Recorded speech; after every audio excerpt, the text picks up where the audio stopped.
Magandang umaga mga bata. Ako nga pala si Ate Sally. Ate Sally, ang pangalan ko. Ngayong araw, mayroon akong kwentong gustong maibahagi sa inyo. Ang kwentong ito ay pinamagatang Ang Pasko ni Kael. Ito ay isinulat ni Ri at iginuhit naman ni Lawin at Shen.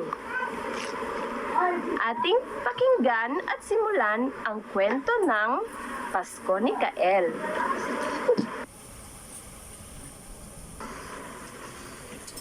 Noong unang panahon, may isang batang lalaki na nagngangalang Kael. Mahilig siyang kumuha ng mga bagay na hindi sa kanya. Pati na rin ang hindi pag-share ng kanyang mga laruan. Siya ay makulit at madamot na bata. Tuwing Pasko ay ganoon din ang ginagawa niya. Subalit si Kael ay nagagalit naman kapag siya naman ang ginawan ng hindi mabuti. Aawayin niya ang ibang bata at papaiyakin. Kung kaya'y sinabi ng batang umiiyak na, "Napakasama mo! Dapat huwag kang magdamot ng iyong laruan. Kung hindi na kami makikipaglaro sa'yo." Ayoko nga. Hindi ko i-share ang mga laruan ko. Sa akin lamang ito. Dahil dito, hindi na makikipaglaro ang ibang bata kay Kael. Kung kaya'y nalungkot si Kael.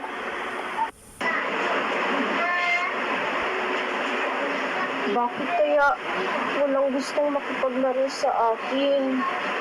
Maya-maya, may biglang kumislap na liwanag sa harap ni Kael. Nagpakita ang isang matandang lalaki na matangkad, payat, na may balbas, na nakasuot ng pulang bota at sombrero. Ho, ho, ho! Bakit ka naman malungkot, bata? Tumatawang tanong niya. Kasi walang gustong makipaglaro sa akin. Sa palagay mo, ano kaya ang dahilan? Bakit ayaw nilang makipaglaro sa iyo? Siguro nga, kasi masama raw ako.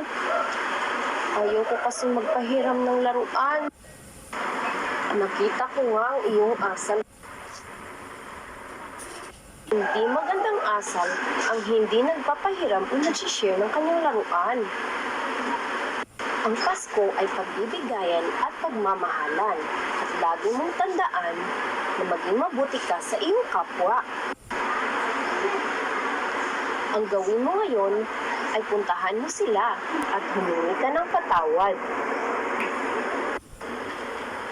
Opo, magiging mabait na po ako sa kanila simula ngayon. Mga kaibigan, patawarin niyo ako. Simula ngayon ay magpapahiram na ako ng mga laruan ko. Gusto niyo pa ba akong maging kalaro?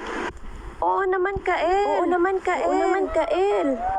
Ang sabi ng isang bata.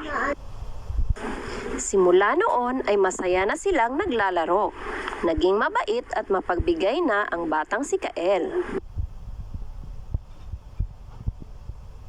At dito na nagwakas ang kwento.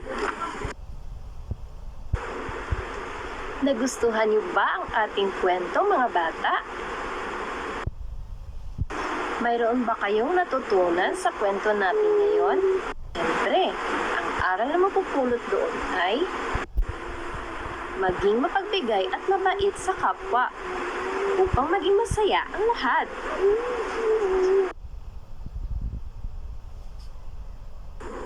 Para sa buod ng ating kwentong Ang Pasko ni Kael, na makikita sa likuran ng ating aklat, ito ay ang kwentong pangbata na nagpapakitang huwag maging madamot sa kapwa. Sa halip ay maging mapagmahal at mapagbigay upang ang lahat ay magkaisa at mamuhay ng masaya.